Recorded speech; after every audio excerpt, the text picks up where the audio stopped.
Aga me jätkame siis kohe, lähme siit edasi meie teemadega, sellepärast, et aega nagu kokku hoida ja meie järgmine esineja on siis siin, kannab siis kriminaalselt meie pealkiri järgmisel ettekandel, nii et teatame kahtlasest tehingust, logige viimitamatult oma kontole sisse ja politseijuht Egert Belitšev räägib sel teemal.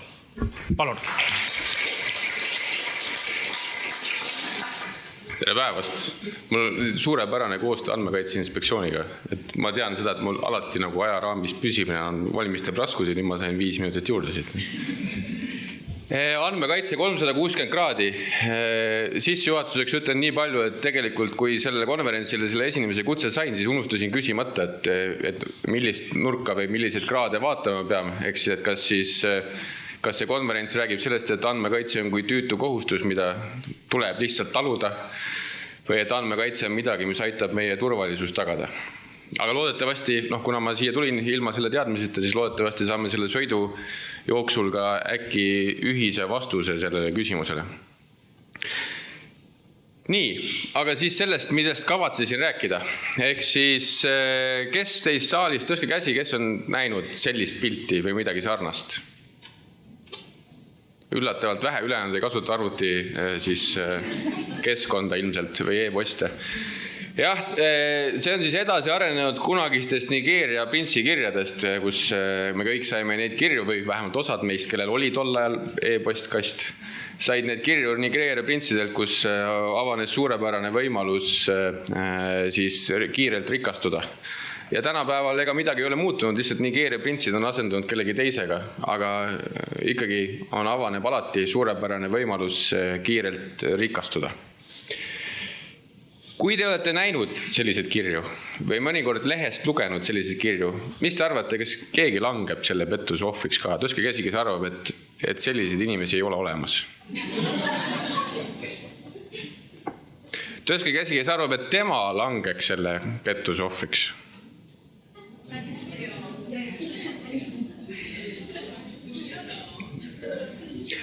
Tõstke käsi need inimesed, kes on vähemalt korra oma elus, kui nad on lugenud nagu kelmustest, sellised kelmused ja nendest rahasummad, mis on siis kuskil läinud kaotsi, kes on arvanud ja mõelnud, et issand jumal, kuidas saab nii loll olla?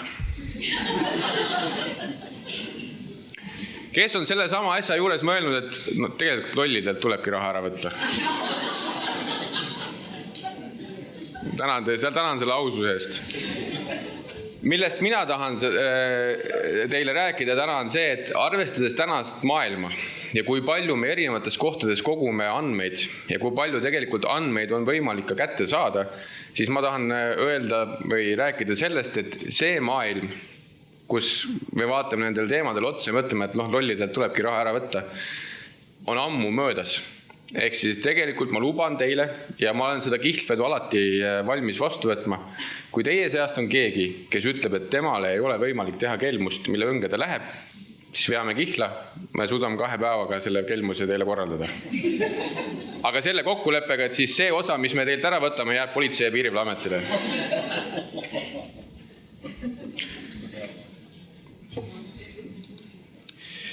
Nii, aga tulles tagasi tõsisemate teemade juurde.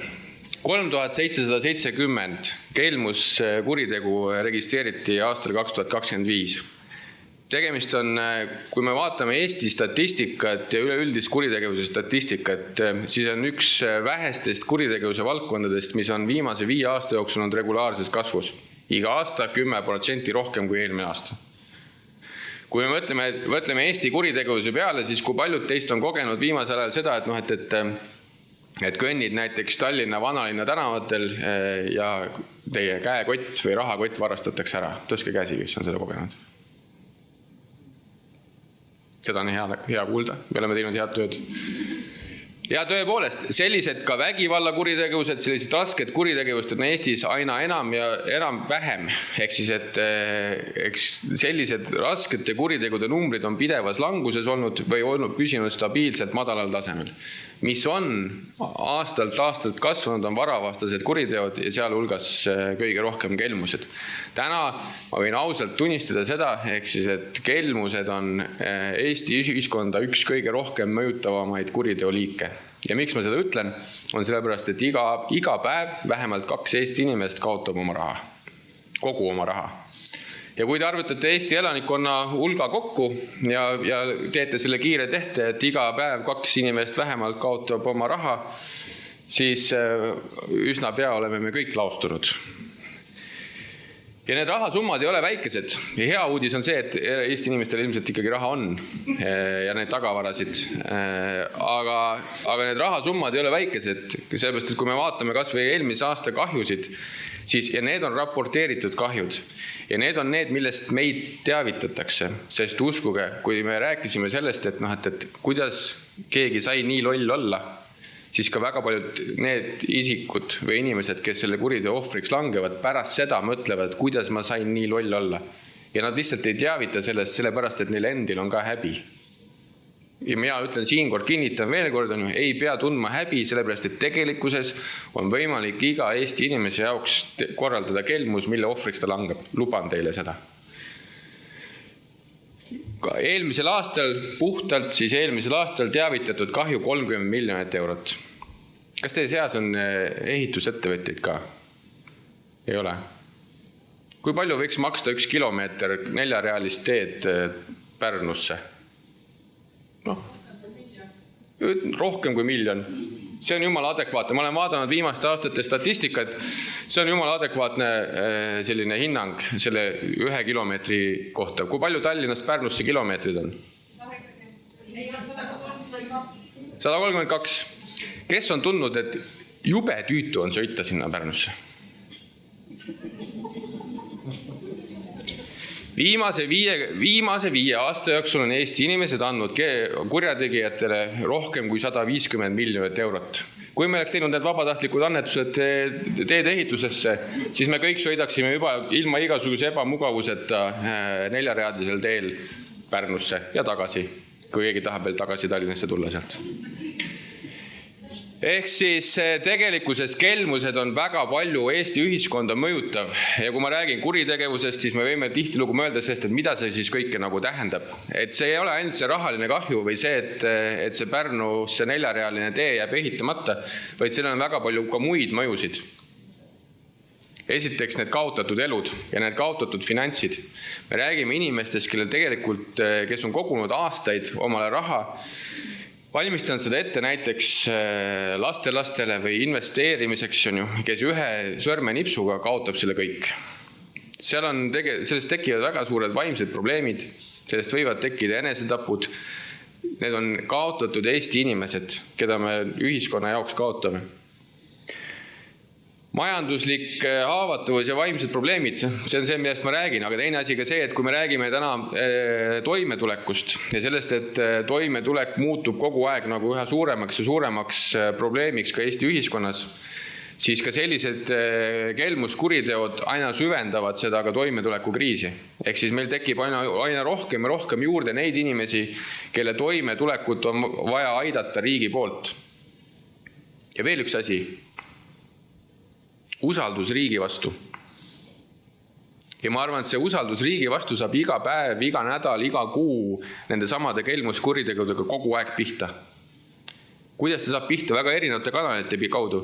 Aga ta saab pihta sellisel viisil, et kui ta saabki selle politsei käest, selle e-maili, või talle helistatakse WhatsAppis politsei vappide ja logodega, ja ta tahab politseid aidata näiteks kelme siis tabada, ja selleks annab kõik oma PIN-koodid. Siis kui ta saab aru, et tegemist oli kuritegevusega, siis tal langeb jälle usaldus riigi vastu. Või kas te olete viimase ajal tähele pannud, et mida me ise ütleme riigina inimestele? Jumala eest ära usalda mitte kedagi. Siis saad vähem petta. Ja nüüd kujutage ette seda olukorda, kui meil on päriselt, me oleme kriisi olukorras, kus meil oleks vaja inimesele kohale viia riigi poolt üks oluline sõnum. Aga samal ajal oleme kuude kaupa, aastate kaupa inimesed öelnud, ära kunagi usalda, mis sulle öeldakse. Me jõua oma sõnumitega kohale ühel päeval. Me räägime ohuteavitussõnumitest. Ja ma loodan, et siin ei ole kuskile nagu avalikku ülekannet, võib-olla kuskil on, aga vähemalt mitte kelmidele. Kui mina oleks kelm ja ma ei oleks politseinik, siis järgmine kord, kui ohuteavitussõnumid testitaks, mina saadaks kelmuse testid. Selle sama sõnumiga kogu ühiskonnale ja vaataks, kui paljud klikivad ja kui paljud lähevad tegelikult selle kelmusega kaasa. See tekitab jälle usaldamatust selle sama ohuteavitussüsteemi vastu ka. Ja siis, kui meil ongi vaja seda päriselt kasutada, siis jälle suur hulk inimestest ei usalda ka seda kanalit.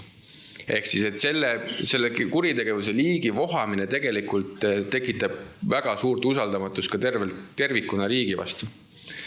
Ja tekitab usaldamatust ka selles osas, et kas ja kui palju andmeid ma üldse tohin ja saan anda kellegile, kas riigile või mõnele eraettevõtjale ja mida sellega peale hakatakse. Ja mis kõige olulisem ja mis kõige halvem on see, et selle asemel, et ehitada seda 4-realist maanteed, selle asemel me toidame organiseeritud kuritegevust. Ja üldiselt mina olen seni kogenud, et mida tugevam ja hästi toidetum organiseeritud kuritegevus, seda halvemini läheb meil kõigil. Aga kuidas me kõike saame seda ära hoida? Või kuidas see kõik on seotud andmetega? Väga lihtne. Kui te vaatate seda skeemi, kui me räägime andmetest, IKT-st, personalist, logistikast, finantsist, siis siin saalis on mitmed ettevõtjad, kellele tundub selline ahel nagu loogiline ettevõtlusmudel. Et sellised asju mul ongi ettevõttesse vaja, ettevõtetest või ka riigiasutuse esindajatest, tõstke käed, kelle jaoks see tundub mõistlik majandamismudel. Ja see tundub mõistlik ka tegelikult kurjategijate jaoks. Sellepärast, et kui meie oleme riigina pusinud juba aastaid selleks, et teenusepõhisele juhtimisele üle minna, ja kes on selles õnnestunud paremini, kes halvemini, kõigile on see olnud vähemalt mitu aastat peavalu, siis organiseeritud kuritegevus on juba viimastel aastatel väga hästi üle läinud teenusepõhisele juhtimisele. Meil ei ole enam monoliitsed kuritegelikku ühendusi, vaid meil on kuritegelikud ühendused, mis tegelevad just ühe sektoriga sellest kogu ahelast. Ja esimene asi, kui ma alustasin seda juttu ka sellest, et mida meil on vaja selleks või mida on kurjategijatele vaja selleks, et just teie jaoks kõige paremat ja kõige efektiivsemat kelmust korda viia, siis selle jaoks on andmed. Ehk siis esimene osa sellest ahelast, kuritegelikust ahelast on need inimesed, kes tegelevad andmete kättesaamisega. Andmete kättesaamisega selleks, et saaks teha teile usutava siis kelmuse. Keegi on kuskil kogunud inimeste andmeid, keegi üritab neid kätte saada. Ja kurjategijad, mida lihtsam kurjategijad jaoks on, seda kasumlikum on see just selle sama esimese teenuse jaoks, aga ka ülejäänud ahela jaoks. Ja minu küsimus teile on see, et tõstke käsi need, kes on kasutanud erinevatel platvormides ühte sama parooli. Aitäh selle aususe eest. Need, kes ei ole kasutanud, ma saan kiita. Võib-olla võime vestelda, ma võin ka tubeveedist üle vaadata teie andmed ja sageli tuleb välja, et tõepoolest ikkagi päris mitmes keskkonnas oli üks ja sama. Aga mida see annab, on see, et kui see sama siis kurjategija, kes töötab selles esimeses ahelas, selleks, et kätte saada teie isikuandmed. Ja kui tema saab nüüd ligipääsu teie ühele kontole, siis väga lihtsasti on tegelikult leitavad, et kus ja millistes keskkondades on samasuguse e-mailiga veel kontosid. Ja kui ta sai ühe korra näiteks mingisuguse andmeründe kaudu kätte teie siis parooli, mida ta kasutanud, ja kui ta proovib seda sama parooli kõikides teie erinevates keskkondades, siis tõenäoliselt ta saab veel ja veel ja veel juurde teie andmetele väga lihtsa nagu, siis teoga on väga suur. Ehk siis, et kui keegi meist suhtub andmete hoidmisesse lohakalt ja saab kätte meie parooli, siis meil inimestena on kombeks suhtuda ka iseenda asjadesse teinekord lohakalt, näiteks paroolidesse. Ja siis selle nii-öelda veereva kivi tulemusena saadakse väga paljudele andmetele ligi. Ka võib-olla nendele andmetele, mille siis valdaja suhtus väga tõsiselt andmete hoidmisesse ja andmeturbesse. Aga kui sul andmed on käes, mis edasi? Siis on vaja tegelikult ka mingisuguseid tööriistasid. Me oleme täna kõik aru saanud, et käsitsi ja inimtööjõuga on asju väga keeruline teha. Ehk siis, et kui ma peaksin siis käsitsi käima kõik siit saalist, kõik inimesed läbi ja üritame seda ühte kelmust maha müüa, no mäletate, kui vanasti sadamas müüdi näiteks mootorsaage, on ju. Ei olnud nii, et iga inimene ostis, kes Tallinna sadamasse sattus, ostis ühe mootorsae, on ju. Sa pidi ikka tuhandeid läbi käima, on ju. See oli päris vaevarikas töö. Aga kui sul on selle jaoks head IT-tööriistad, siis sa jõuad sekunditega ja kordades rohkemate inimesteni kui see hulk siin saalis.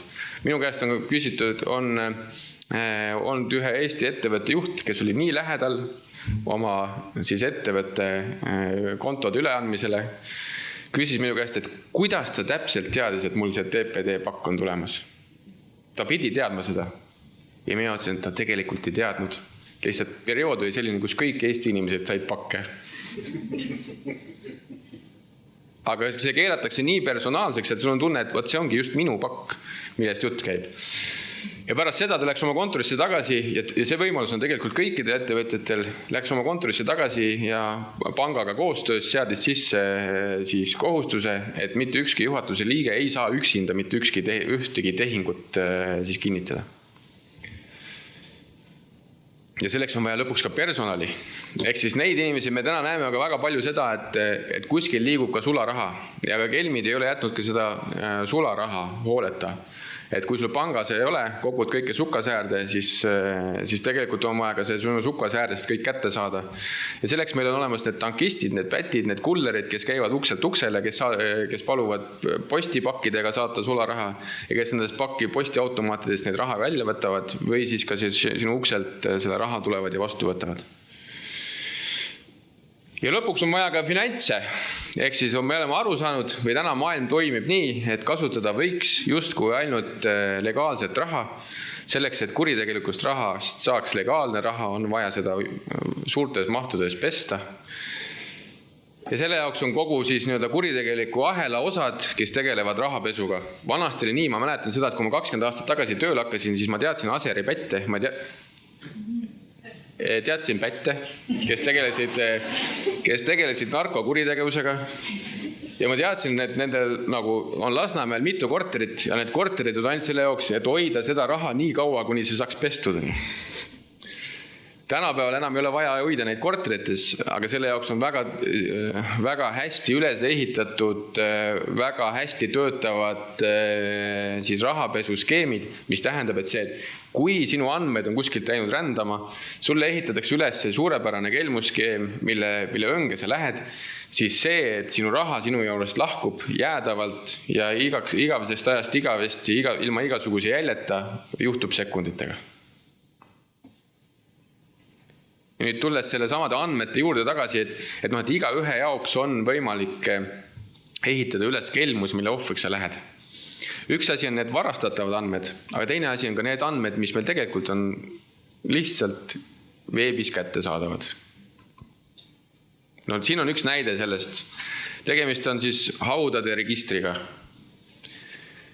See on avalikult kättesaadav. Kui sinna toksida sisse näiteks minu perekonna nimi, siis selle peale tuleb välja hulk inimesi Eestis, kes on kuhugi maetud selle sama perekonna nimega. See ei ole üldiselt väga levinud. Ma tean, et meid on 9 Eestis. Ülejäänud on surnud.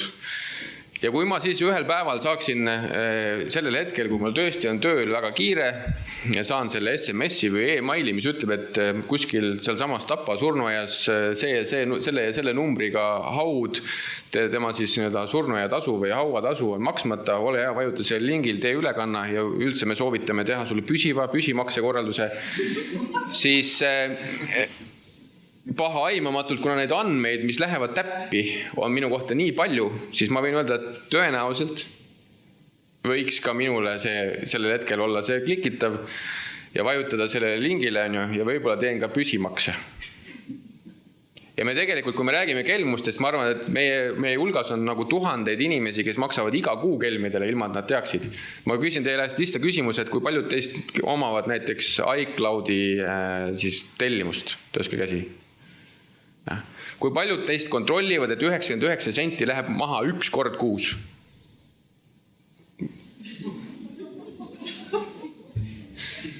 sest 99 senti ei ole enamike meie jaost nagu kontrollimist väärt.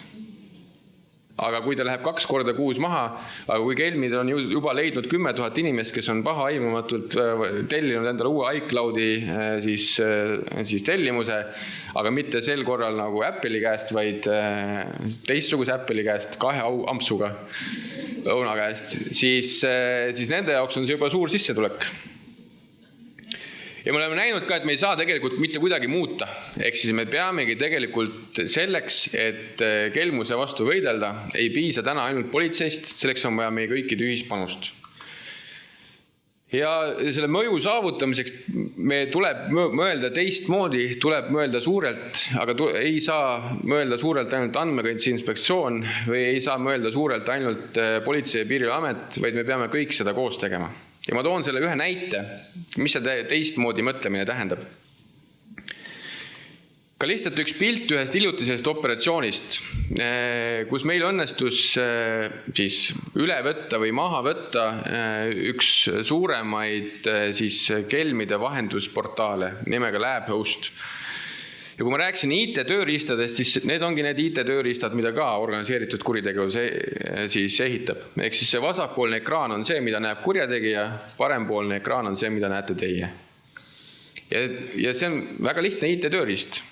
See on isegi nii-öelda siis teenusepõhine kuritegevus, nii nagu ma ennem varasemalt selgitasin. Ehk siis kui sa olid kurjategija ja endal ei olnud pädevust andmeid koguda, ehk siis sa ei osanud andmeid kuidagi kellegi käest siis tuuri panna, ja endal ei olnud pädevust, et sellist IT-tööriist üles ehitada, siis said sellest LabHosti keskkonnast endale $300 eest kuus tellida Eesti paketi. Said Eesti inimese andmed ja Eesti inimestele tavapärased ja mõjuvad ja usaldusväärsed veebikeskkonnad. Ja niipea kui siis mõni nendest inimestest sellele keskkonna peale tuli, siis tuli see teavitus, et nüüd on kalakonksu otsas ja nüüd saad hakata tegelema. Ja kõiki koode küsida, PIN-koode, erinevates keskkondades, Smart-ID kinnitamisi, kõiki muid erinevaid toiminguid teha, sest see ülesehitus on tehtud täpselt nagu riigipõhiselt. Ja see on see, mida kurjategijad teevad. Nüüd meie suutsime tuvastada tänu siis juhuse tahtele, aga tegelikult ka politseitöö tulemusena selle LabHost keskkonna. Ja saime aru, et me teistmoodi ei saa mõju, kui me peame mõtlema teistmoodi, ehk siis peame mõtlema suurelt. See tegelikult see sama politseioperatsioon, mis lõpuks kaasas endast väga palju erinevaid riike üle maailma, sai 2 aastat tagasi Europoli siis innovatsiooni auhinda kui Euroopa kõige innovaatilisem politseioperatsioon. Aga mida me tegime? Me mõtlesime natuke teistmoodi. Mõtlesime andmete kaitsest natuke teistmoodi, mõtlesime tegelikult andmete hõivest natuke teistmoodi. Ja mõtlesime ka mõjudest, ehk siis kuidas me suudame saavutada suuremaid mõjusid kui see, kus me tegelikult oleksime saavutanud. Sest selle politseioperatsiooni tulemusel selles LabHost keskkonnas me tuvastasime ära ligi 30 000 serverit, mis pakuvad neid veebilehti.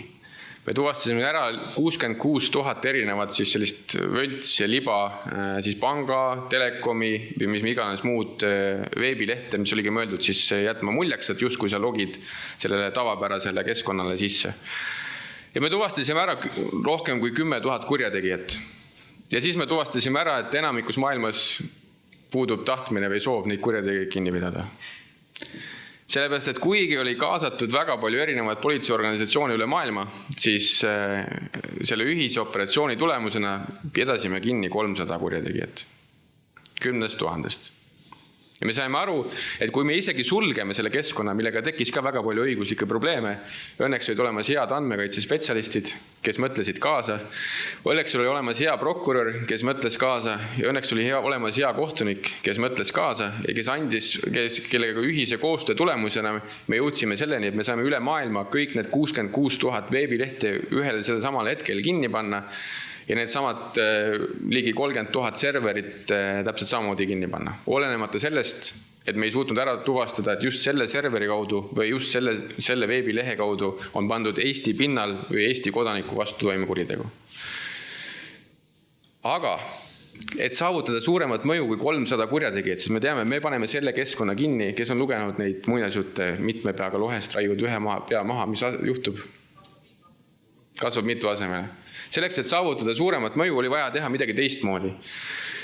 Ja tegelikult me siis ka kohtu loal, ka andmekaitse spetsialistidega nõu pidades tegime nii, et me häkkisime sinna samasse süsteemidesse sisse. Ja hakkasime koguma andmeid kurjategijate suhtes, et saavutada seda suuremat mõju. Ja mida me pidime tegema on see, et sellel 10 000 kurjategijal võtta ära see anonüümsuse tunne, mis tänapäeval ka organiseeritud kuritegevuse maailmas vohab. Ehk siis mina, kui organiseeritud kuritegevuse liige, suudan tumeveedis samamoodi oma andmeid hoida niimoodi, et mitte keegi ei tea, et mina olen see kurjategija. Ja mida me tegime? Siis, kui me võtsime selle keskkonna täiesti nende käest üle, siis me saatsime 700 kurjategijale ühe videosõnumi ja 1500 e-mailiga videosõnumi. Kas keegi teist on saanud kunagi, või teist omavad Spotify siis kontot? Tõske käsi, kes omab. Kes on saanud Spotify Wrapped-upi iga aasta lõpus? Aga meie saatsime kurjategijatele ka Wrapped-up sõnumi. Welcome to your LabHost Wrapped, your recap of all the data we have about you. This recap has been made in partnership with International Law Enforcement. We've valued you as a customer ever since the day you joined. We've been collecting your data that whole time, and now we've served it to police on a platter. You've paid a high premium for our services.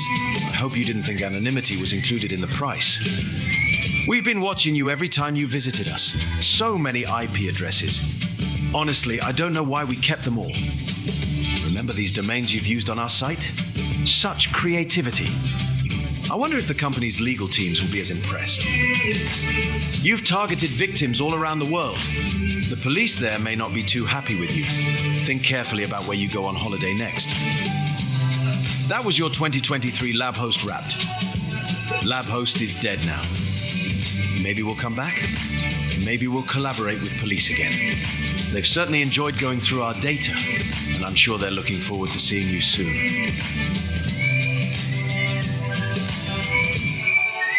Mis oli kogu selle operatsiooni eesmärk, võtta see sama anonüümsus ka kurjategijatelt maha ja öelda seda, et mis iganes maailma otsas, kus iganes asud, kus iganes on meie kodanik siis sihtmärgiks endale sead, me leiame su ülesse ja suudame sind tuvastada. Tegelikult me neid inimesi väga paljuski juhtudel ei tuvastanud. Me tuvastasime ära IP-aadressid, me suutsime kokku viia inimese sellise profiili, aga nende individuaalsete sõnumite peale saime väga palju ülestunnistusi.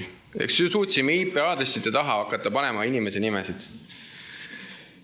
Aga lõppkokkuvõttes on see, et kui ma räägin sellest, et tegemist on ühe valdkonnaga, mis mõjutab Eesti inimeste elu kõige rohkem tänasel päeval, mis mõjutab meie turvalisus kõige rohkem, ja kus me suudame edu saavutada ainult kõik üheskoos, siis me ka kõik üheskoos peame mõtlema teistmoodi. Me peame mõtlema suuremalt, kui me seni oleme mõelnud. Ja selleks Politsei- ja Piirivalveamet koos erinevate koostööpartneritega on see katussõnum kelmikindel Eesti, ehk siis üheskoos võidelda kelmuste vastu. Mida see tähendab? See tähendab seda, et Politsei- ja Piirivalveamet paneb palju rohkem rõhku kelmuste uurimisele. Me oleme teinud eraldi üksuse, me oleme teinud oma süsteemid üles ehitanud sellisel viisil, et me suudaksime rohkem tähelepanu panna, et me suudaksime rohkem kurjategijaid tabada. Aga me vajame ka koostööd erasektorist, me vajame ka ennetamist. Ja kui ma räägin teile sellest kelmikindlast Eestist, siis on saalis paar inimest, kes teavad, kuidas mina ise endale seda seletan. Ja see on hästi lihtne printsiip.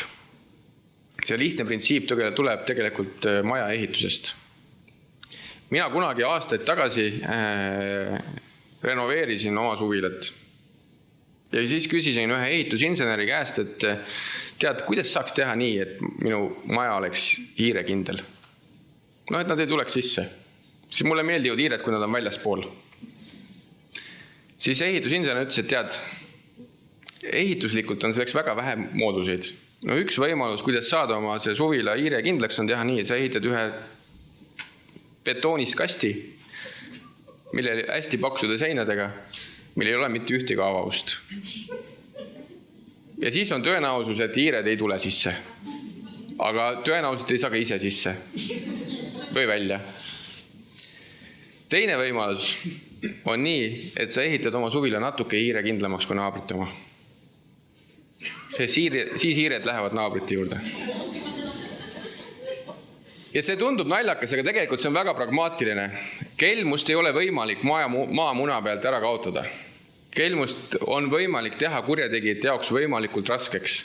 Me peame tegema Eesti kelmi kindlamaks kui meie naabrid, kui teised riigid. Me peame üheskoos astuma neid sammu selleks, et Eesti oleks tervikuna kelmi kindlam. Ja kui te mäletate seda, kus kohast hakkasid need kelmused pihta, mis tegelikult jõuavad iga üheni teist, siis need hakkasid andmetest. Ja kui me ei suuda ühtegi andme või infosüsteemi ehitada tõenäoliselt rünnaku kindlaks, 100% rünnaku kindlaks, aga kui me teeme selle pingutuse selles suunas, et need andmed on nii palju kaitstud, et selle ründe tegemine on kallim, kui see võimalik saadav kasu, siis me oleme astunud juba ühe sammu lähemale sellele samale kelmi kindlale Eestile.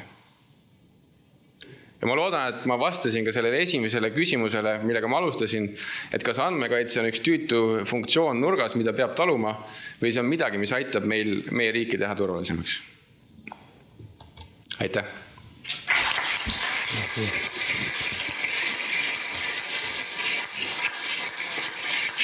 No on mõned küsimused tulnud ka. Põhiküsimus on siis ikkagi see, et mis siis teha?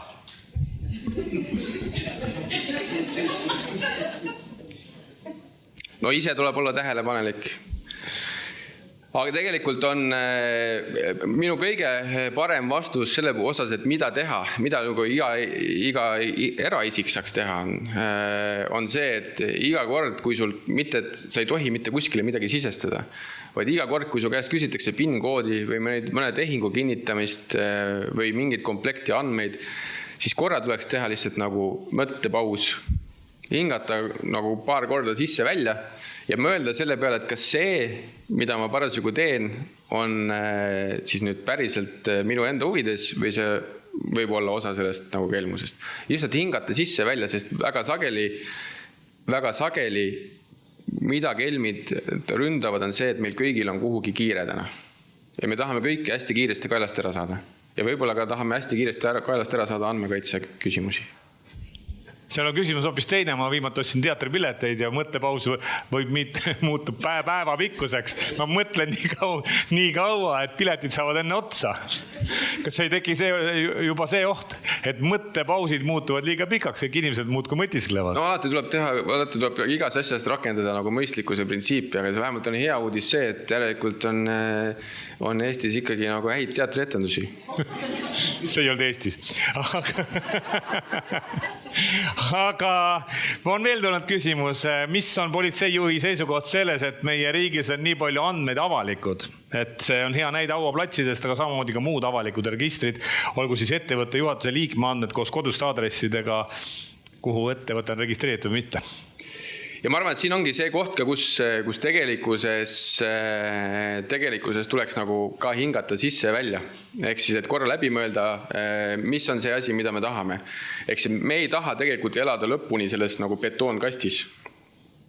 Aga me peame rakendama neid meetmeid, mis jätkuvalt jätavad meie elu need mugavused alles, millega me oleme harjunud ja mis on meie baasvajadus, aga rakendada piisavalt meetmed selleks, et need andmeid hoida ja oleksid hoitud. Ja näiteks see sama küsimus on see, et kui palju tegelikult päriselt on vaja näiteks kõikidel inimestel saada kinnistusregistri andmeid eraisikute kohta.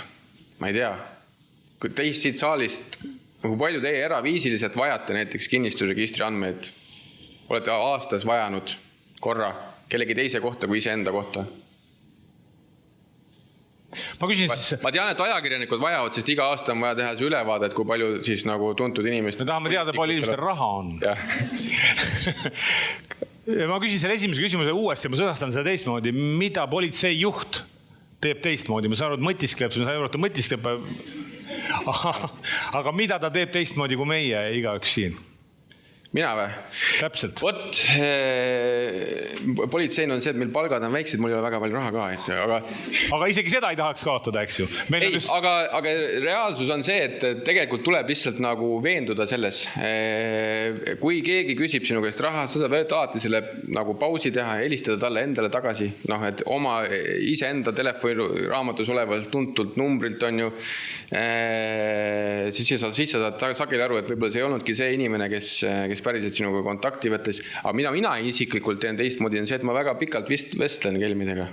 Iga kord, kui nad helistavad mul vähekene aega, ma teen pikki sügavaid vestluseid. Aga seda tahaks täitsa elustada teie viimast vestlust, et te käest küsisite, et tere, kellele ma helistan, kas politseijuht Egert Belitšev kuuleb? Ja mina, et kuidas see vestlus nagu edasi läheb selle? Ei, ja meie vestlused on sageli nagu väga sellise pikad on ja ma tean seda, et päris mitmed teised politseinikud ja ma ei soovita nagu teil hakata seda tegema. Aga ma tean, et päris mitmed teised politseinikud vestlevad ka, sest nad teavad seda, et isegi kui ma seda kurjategijat kätte ei saa, aga kui ma temaga 15 minutit vestlen, siis ta on 15 minutit vähem aega kellegi teisega vestelda.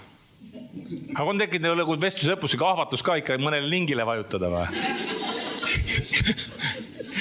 Need on teised lingid. Üks küsimus oli veel siin. Inglis keeles saab käeraudused ka nagu võrrelda sõnaga link. Kas see his off ei takerdunud hiljem kohtus just andmekaitsesse, seda, mis näide siin oli? Ei takerdunud. Ei takerdunud. Aga suurepärane, et aitäh, Egert Belitšev.